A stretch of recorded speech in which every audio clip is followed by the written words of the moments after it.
My friend's parents are blaming me for their daughter's death and have banned me from her funeral, while her ex, the real reason behind her pain, is comforting them. So Rosie, 22F, and I, 22F, grew up together since kindergarten in a conservative area, and she has pretty conservative parents. Rosie was very introverted when I met her. It took weeks for her to talk to me in a normal volume. In contrast, I was a very loud and outspoken child, and over the years it rubbed off on her. Her parents are very nice people and have never said it to my face, but I know they thought and think I'm a bad influence on her. We were in the same school until we were around 14, when she moved away and we lost contact for a while. Neither of us had smartphones back then. We would email every month or so, but she had very limited computer time as well. When we were 18, we got into the same college and reconnected, although we don't see each other often because her studies are very demanding. We weren't as close as before, but we still talked a couple of times a month. I still considered her an important friend. 2 years ago, she got her first boyfriend, Darius, and it was obvious she had never been happier. I had never met him in person but have only heard good things from her. Her family knows about him and approves of their relationship. But around 2 months ago, she found out that he had been secretly filming their intimate activities and posting it on adult sites. He did not censor her face, and he had amassed a significant number of followers from these videos. She was mortified and heartbroken but did not want any of their mutual friends knowing, for fear that people in real life could potentially search and see those videos. Since their social circles are very intertwined, she had no one to confide in. I was one of the few people who knew.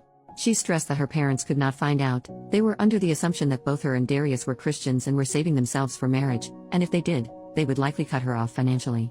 Her mutual friends with Darius did not know what happened, just that she dumped him and it didn't work out. She was very depressed and suicidal afterwards, and having dealt with depression and suicidal thoughts myself, I took her out almost daily to check on her, and so that she could have someone to vent to. Her other friends noticed she was down, but she attributed it to dealing with the breakup and the stress of impending exams. I don't know what the exams are supposed to be called in English, but it's something like the bar exam for lawyers. It's a big deal. The day she died, I went to pick her up from her dorm for dinner, but she didn't answer her phone or the door. She lives in a single room. I don't want to go into the details, but I was the one who found her. She didn't even leave a note. I had to call her parents and tell them about it. When they came, her mom started shouting that I was a bad influence, that I gave her depression, and implied that I drove her to unalive herself. I heard through the grapevine that Darius told her parents they were only on a break and were working things out, and he has been comforting her parents and helping organize her funeral and memorial. I am disgusted. I want to tell her parents, but I don't want to tarnish Rosie's memory. I also don't think her parents will believe me. I am not invited to her funeral and I am wondering if I should go anyways. I want to see her one last time, but I'm afraid I might cause a scene if I go. I also haven't cried once since the incident. I think I may still be in shock. I am waiting for the grief to hit me, but it still hasn't yet. I feel like I'm supposed to be traumatized, but all I feel is numb. I don't know if this is the right sub for this, but I'm looking for advice on whether to go to the funeral, whether to approach her parents or confront Darius, and if so, how, and I guess just how to navigate this whole situation emotionally. I know Reddit is the first to suggest therapy. I'm on it. I can't afford individual therapy, but I'm on a wait list through my university's mental health program. I don't have an exact timeline for when I expect to be seen yet. Edit. I tried replying to all the comments but got a bit overwhelmed. Thank you all for the advice and hugs. I want to clarify a few things and share what I've decided so far, thanks to all your help. Rosie deleted all the videos she could find when she found out, and we talked mostly in person. I have some texts from her saying how betrayed she felt and how exhausting it was keeping up appearances and pretending to be fine, but nothing concrete. I have decided not to go to the funeral. I want to respect her parents' wishes, and it probably wouldn't end well anyways. I'm working on finding out who else Rosie told. She said she only told 2 other high school friends. I did some Instagram sleuthing and I believe I found one of them. I sent a message asking to talk about Rosie, but she hasn't responded yet. After the funeral, I want to tell Rosie's parents part of the truth so they can have some closure and kick Darius out of their lives. I want to punch his face in, seriously. I hope to enlist the help of Rosie's other friends who have more credibility with her parents. So far, I'm thinking of telling them that Darius filmed her in the shower without her consent and posted them. That way it's 90% the truth, and I wouldn't have to reveal that they were ever intimate. I will leave the decision to pursue things legally up to them. I will still try to reply to comments, but I need a small break for now. Talking about this is pretty mentally draining. Thank you all again. Update. 1 month later. Hey, just wanted to write down my thoughts and update anyone who was wondering about how things went after Rosie's funeral. Some info that is relevant to this update. Rosie and I grew up in religious families but both deconverted around high school. She wasn't religious for the duration of her relationship with Darius, but her parents believed she was still Christian. I know firsthand how damaging purity culture can be, and that was why Rosie did not want people, and her parents in particular, finding out about her having been intimate, even if it seems normal for most college students. Also, I said in my last post I was very loud as a child.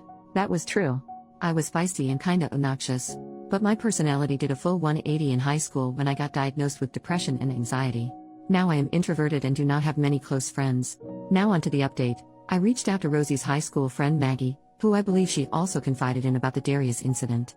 Rosie had also told Sophie, another high school friend. The three of us swapped stories and ended up reaching out to Gwen, Rosie's best friend in college. Gwen was doing an exchange program overseas at the time of Rosie's death, and she had no idea all this had been going on. Rosie had been telling her everything was fine and that she broke up with Darius but didn't want to talk about it and that it was mutual. We decided to tell Rosie's parents an abridged version of the truth. We told them she was filmed in the shower, instead of during lovemaking, because we felt that where we go from here is ultimately their decision and we shouldn't make it for them. Gwen is on good terms with her parents and met with them to tell them in person. Thankfully, they believed her right away. With Rosie's parents' blessing, Gwen blew up all of their group chats telling people what Darius had done. She also spread the abridged version. Within a couple hours, Darius's ex Nora, 21F, from about 3 years ago reached out to Gwen to say that she had also been filmed without consent and was too scared to say anything before. Nora made an official statement with our school and the school is investigating Darius. Nora and Rosie's parents have also went to the police. Nora had more solid evidence against Darius, so hopefully they will convict him. Unfortunately, this meant we had to come clean about what Darius had actually filmed. Rosie's parents weren't as mad as I feared and didn't hold our abridging the truth against us. There's no verdict as of now.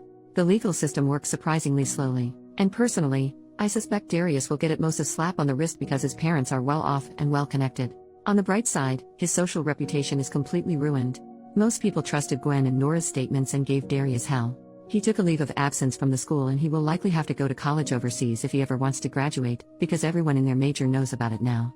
Some alumni from their field even caught wind and got involved. It's really very chaotic. I've asked Gwen not to involve me in any of this, besides giving the police any evidence I have and maybe being called to witness, of course, because my mental health has taken a huge hit from all of this and I don't have the energy to keep up with all the details.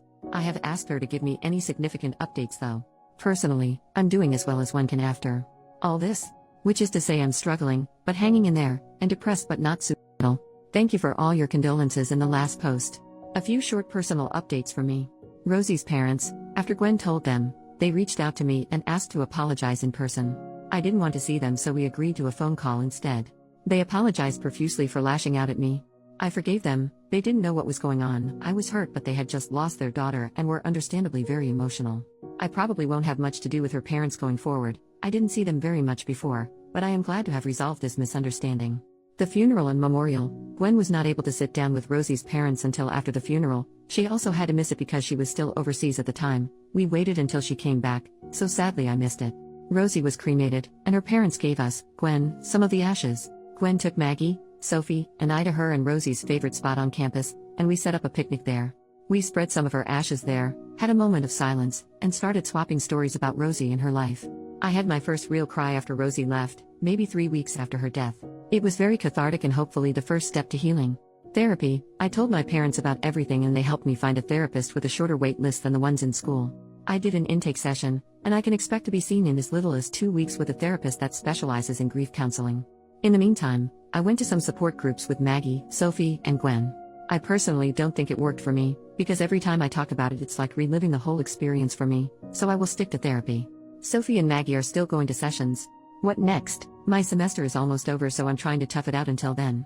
I've told professors in my department about Rosie, they've heard about what happened, and they've been really kind and I've been given extensions on most of the work I missed. I'm not sure if I will be going back to school next semester or if I'm taking a break to recover mentally from all this. Maggie, Sophie, Gwen, and I have bonded over the shared trauma. Rosie had a pretty consistent taste in friends, lol. We will be keeping in touch and leaning on each other. That's about it from me. Thank you if you've read this far. Typing this out helped.